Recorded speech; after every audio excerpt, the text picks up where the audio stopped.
Hey, welcome to video 6.1, the narration for my external factors. So for the external factors, I actually chose the societal needs and trends because I feel like that has been the one that has been the most, that has been the one that's been most impactful for my school specifically. So the societal needs and trends of my school and kind of my community is that our students, with the increase in stress, has led in stress, anxiety, and depression.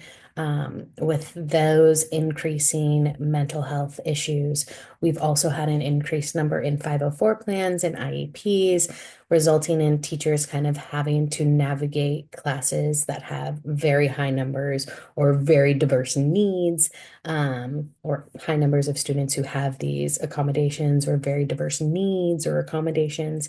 And so it's kind of a challenge. We have kind of this with the changing of an increase in mental health issues for our students. We've kind of had this need or, lack right now of training and support for teachers to kind of best support the students. We also have a very high achieving community, and with that, students are taking more AP classes, resulting in higher anxiety, more stress.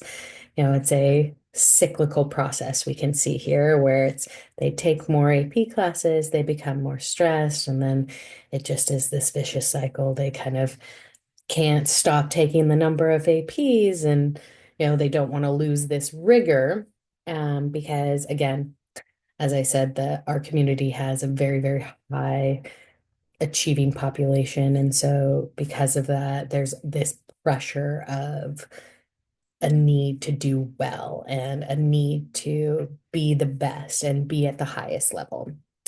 And also, one thing, despite the fact that we've changed every 3 to 5 years, and that's being conservative. Distance learning has had this ripple effect to students even now.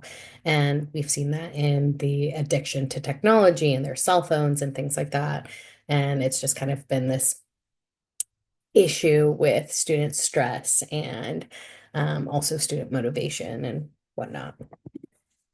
So the pros and cons of kind of having this external factor of a changing society and changing needs and trends and such is that we can adapt to these different trends, and that makes learning feel more meaningful and kind of connected to what's happening.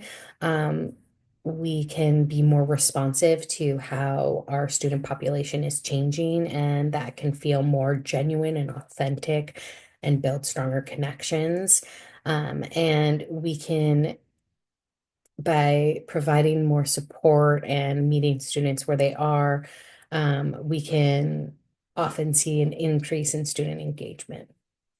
But the cons of having a very, very frequently changing societal needs and, different trends happening is that it can make it hard for us to see long-term success and see how programs kind of go through evolutions and see how they go over time. Teachers kind of can be overwhelmed by the consistent changes that we need to keep up with.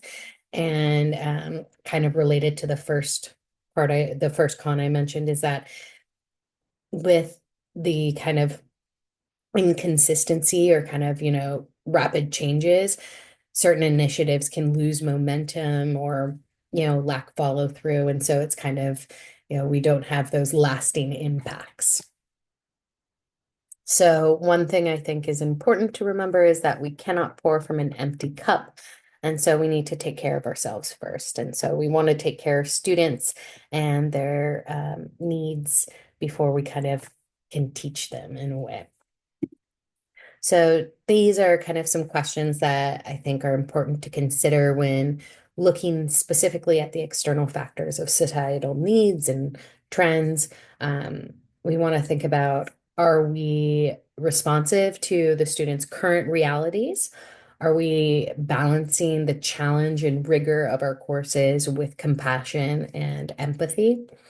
And are we building systems within our school program that can adapt while still kind of maintaining the roots or groundedness of our core values? Thank you so much. I so appreciate you watching, and I will see you next video, I believe. Thank you so much. Bye.